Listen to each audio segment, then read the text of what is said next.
Hello everyone, എല്ലാവർക്കും നമസ്കാരം. Absolute mind ക്ലിനിക്കിന്റെ problem solve എന്നുള്ള പരിപാടിയിലേക്ക് എല്ലാവർക്കും സ്വാഗതം. ഒരു ക്വസ്റ്റ്യൻ ചോദിക്കുന്നുണ്ട്. ആസ് എ സൈക്കോളജി സ്റ്റുഡൻറ് ഞാൻ അനുഭവിച്ച അതേ ട്രോമയിലൂടെ കടന്നുപോയ ഒരു ക്ലയൻറ്റ് എൻ്റെ അടുത്തേക്ക് വന്നാൽ ഞാൻ ട്രിഗേർഡ് ആവില്ലേ? അതൊരു ഇഷ്യൂ ആയി മാറില്ലേ? ട്രിഗേർഡ് ആവാൻ സാധ്യതയുണ്ട്. അത് എപ്പോഴാണ് സാധ്യത എന്ന് വെച്ചാൽ നമ്മൾ അതിൽ നിന്ന് ഓവർ ആയിട്ടില്ലെങ്കിൽ, അതായത് ഓവർകം ചെയ്തിട്ടില്ലെങ്കിൽ. അപ്പോൾ എനിക്കൊരു ബ്രേക്കപ്പ് ഉണ്ടായി, അതേ സെയിം കഥ ഒരാൾ വന്ന് നമ്മളോട് ചിലപ്പം പറയാം കേട്ടോ.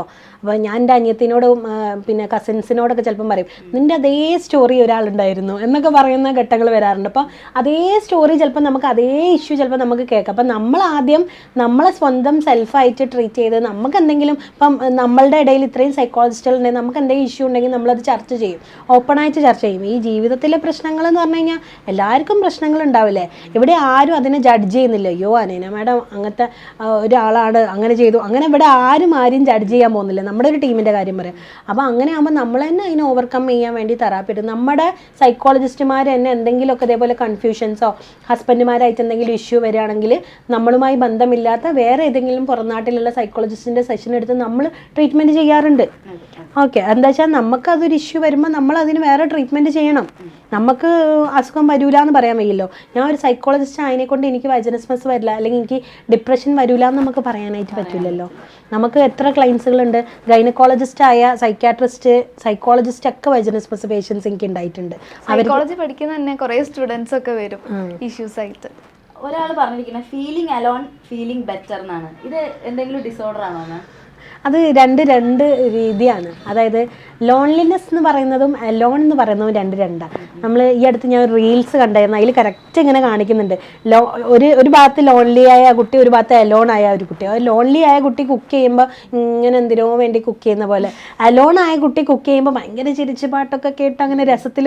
ലോൺലി ആയ ആൾ ടി വി കാണുമ്പോൾ ഇങ്ങനെ ചടച്ചിരുന്ന് ഇങ്ങനെ ടി വി കാണുന്നു, ഫുഡ് കഴിക്കുന്നു, പെറ്റിന് ഫുഡ് കൊടുക്കുന്നു. പക്ഷെ അലോൺ ആയിരിക്കുന്ന ആൾ, അതായത് ഒറ്റയ്ക്ക് ഇരിക്കാൻ ആഗ്രഹിക്കുന്ന ആൾക്ക് ഒറ്റയ്ക്ക് ഇരിക്കുമ്പോൾ ഒരു രസമുണ്ട് അതിൽ. അപ്പൊ അത് രണ്ടാണ്. അലോൺ എന്ന് പറയുമ്പോൾ നമ്മൾ ഒറ്റയ്ക്ക് ഇരിക്കുന്ന നമ്മുടെ ഓൺ കമ്പനി നമ്മൾ എൻജോയ് ചെയ്യും. പക്ഷെ എല്ലാരും അങ്ങനെ ആവണമെന്നില്ല. ഇപ്പൊ ചില ആൾക്കാർ രാത്രി വർക്ക് ചെയ്യാൻ താല്പര്യമുള്ള ആൾക്കാരാണ്, ചില ആൾക്കാർ രാവിലെയാണ് വർക്ക് ചെയ്യാൻ താല്പര്യം. Morning person, night owl person എന്നൊക്കെ പറയാം. അപ്പം ചില ആൾക്കാരുടെ പ്രൊഡക്ടിവിറ്റി കൂടെ എല്ലാവരും അറിയും. 4 AM ക്ലബ്ബൊക്കെ പോലെ രാവിലെയാണ് നമ്മുടെ, ശരിയാണ്, ബയോളജിക്കലി പറയുകയാണെങ്കിൽ രാവിലെയാണ് നമ്മുടെ ഓക്സിജൻ ഹൈപ്പും കാര്യങ്ങളും ബ്രെയിൻ അലേർട്ടായ ഫസ്റ്റ് പ്രൊഡക്റ്റീവ് അവേഴ്സ് ഒക്കെ. പക്ഷെ ചില ആൾക്കാർക്ക് രാത്രി ഇരുന്നാലാണ് നല്ല പ്രൊഡക്ടിവിറ്റി വരുന്ന ഒരുപാട് തരം ആൾക്കാരുണ്ട്, ഇഷ്ടം പോലെ ആൾക്കാരുണ്ട്.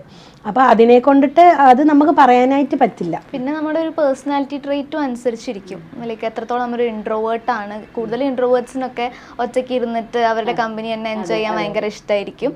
അതുപോലെ തന്നെ എക്സ്ട്രോവേർട്സിന് കുറച്ചും കൂടെ ആളുകളെ കൂടെയൊക്കെ ഇരുന്ന്, അല്ലെങ്കിൽ കുറച്ചും കൂടെ ബാക്കിയുള്ളവരോട് ഇൻട്രാക്ട് ചെയ്തിട്ടായിരിക്കും അവർക്ക് കുറച്ചുകൂടെ കംഫർട്ടബിൾ ആവുക. ഇപ്പം ഞാൻ ചോദിക്കട്ടെ, ഇപ്പം ഇൻട്രോവേർട്ട് ആയിട്ടുള്ള ഒരാൾക്ക് നമ്മൾ ട്രീറ്റ്മെന്റ് കൊടുത്തിട്ട് എക്സ്ട്രോവേർട്ട് ആക്കാനോ, അല്ലെങ്കിൽ എക്സ്ട്രോവേർട്ട് ആയിട്ടുള്ള ഒരാളെ ട്രീറ്റ് ചെയ്തിട്ട് ഇൻട്രോവേർട്ട് ആക്കാനോ പറ്റുമോ? അവിടെ ഒരു മിസ്കൺസെപ്ഷൻ ഉണ്ട്, അതാദ്യം ഞാൻ പറയാം.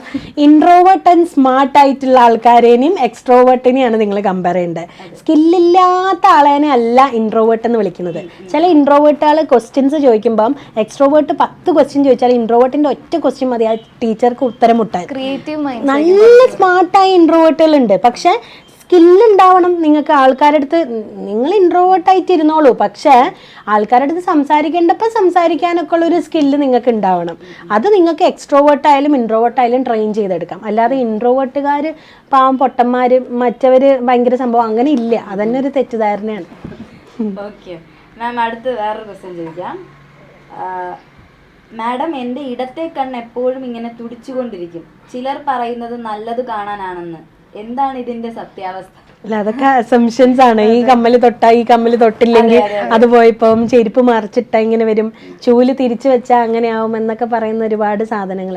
അതൊക്കെ അസംഷൻസ് ആണ് ഓരോരുത്തരുടെ. സൈക്കോളജി റിലേറ്റഡ് ആണോ? അല്ല, ഈ കണ്ണ് തുടിക്കുന്നതിൽ ആങ്സൈറ്റി ഒക്കെ വരുന്ന സമയത്ത് ചിലപ്പോൾ ഇങ്ങനെ കണ്ണ് തുടിക്കുന്ന ഒരു ഇതൊക്കെ വരാം. അത് ആങ്സൈറ്റിന്റെ കാരണം കൊണ്ട് വരാം. നിങ്ങളത് ENTനെയോ ന്യൂറോളജിസ്റ്റിനെയോ കാണിച്ചിട്ട് അവരത് സൈക്കോളജിക്കലാണെന്ന് പറയുകയാണെങ്കിൽ അതിനുള്ള ചികിത്സ നമ്മുടെ കയ്യിലുണ്ട്.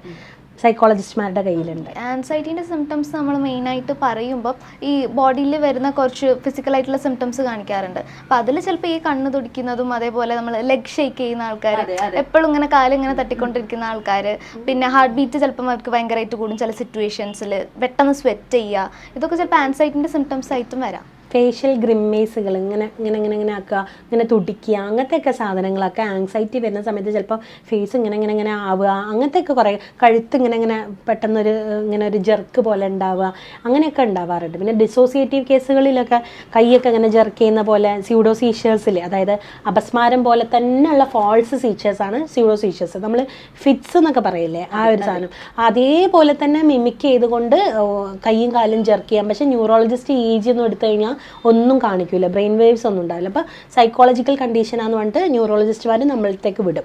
ഇത് അപസ്മാരം പോലെ തന്നെയാണ്, പക്ഷേ ന്യൂറോളജിക്കൽ അല്ല, സൈക്കോളജിക്കൽ. അപ്പോൾ എന്തെങ്കിലും അൺകോൺഷ്യസ് മൈൻഡിൻ്റെ എന്തെങ്കിലും സാധനത്തിനെ കൊണ്ട് അതേപോലെ തന്നെ വരാം. അത് അയാളല്ല മിമിക് ചെയ്യുന്നത്, അൺകോൺഷ്യസ് മൈൻഡാണ്. അപ്പോൾ ക്ലയൻറ്റിന് ചെറിയൊരു അവയർനെസ് ഉണ്ടാവും, പക്ഷേ കയ്യും കാലും എന്തിനാ ജെർക്ക് ചെയ്യണേന്നൊന്നും പറയാനായിട്ട് പറ്റില്ല.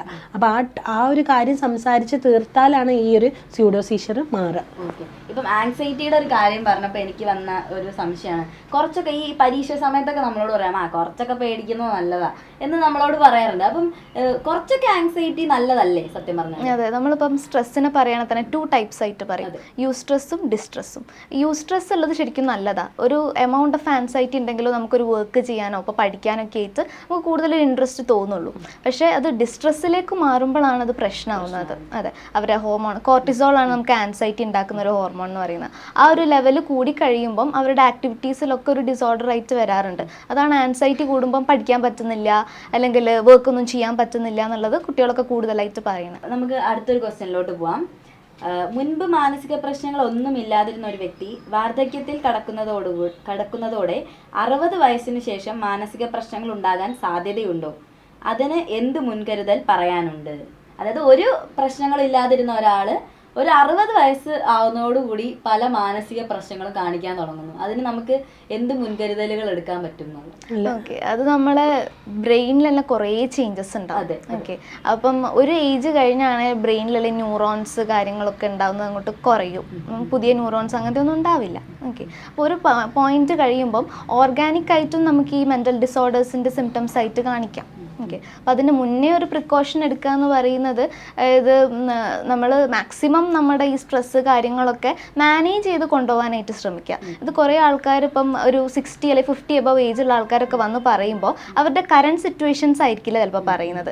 പണ്ട് അവർ അനുഭവിച്ച ട്രോമാസ് അല്ലെങ്കിൽ പണ്ട് അവർക്ക് ഉണ്ടായ പ്രശ്നങ്ങൾ, അതൊരു ടൈം അവർ കൂടുതൽ ഇരുന്ന് ആലോചിക്കുന്നത് ഈ ഒരു 60s അല്ലെങ്കിൽ ലേറ്റ് 50s ടൈമിലാവുമ്പോഴാണ്. അതുകൊണ്ടാണോ അങ്ങനത്തെ ഒരു സാഹചര്യം ഉണ്ടോ? അല്ല, അങ്ങനെ പറയുമ്പോൾ നമ്മൾ വയസ്സായവർക്ക് മാനസിക രോഗം വരുന്ന പറയുന്ന പോലെ തോന്നണ്ട.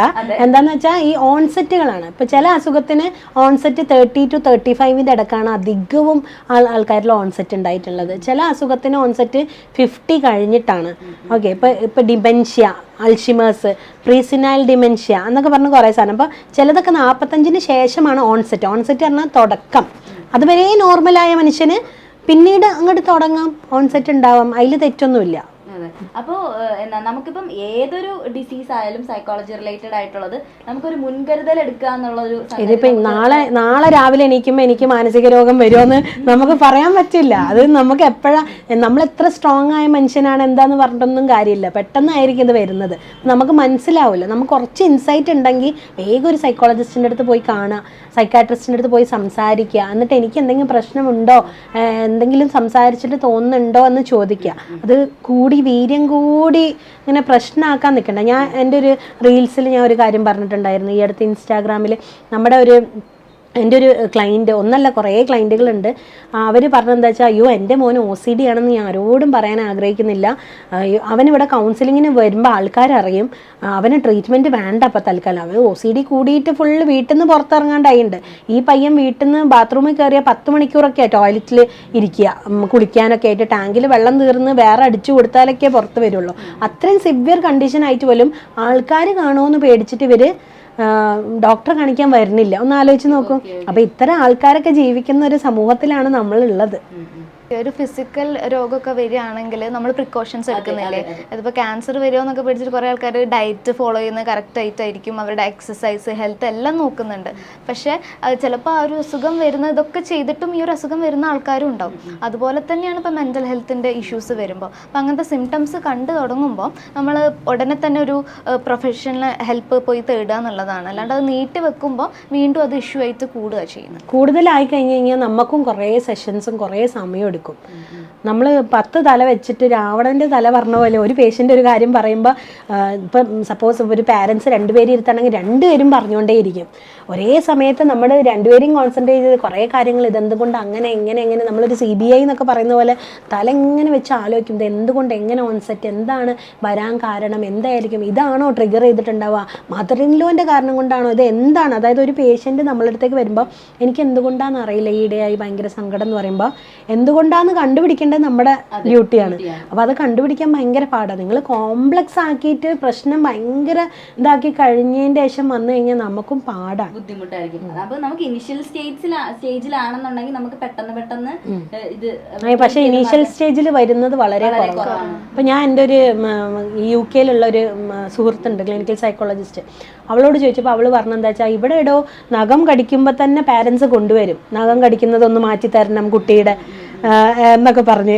ഇവിടെ നമ്മൾ കാണുന്ന ചൈൽഡ് കേസ് എന്ന് പറഞ്ഞാൽ നഖവും കടിക്കും, പേപ്പറും കീറും, സാധനങ്ങൾ എടുത്തെറിയും, എല്ലാം കൊട്ട സിംറ്റംസ് ഉണ്ടാവും. ഇതെല്ലാത്തിനെയും മാറ്റാൻ വേണ്ടി നമുക്ക് ഒരുപാട് സമയം എടുക്കും. അപ്പം അതൊരു ചേഞ്ചാണ്.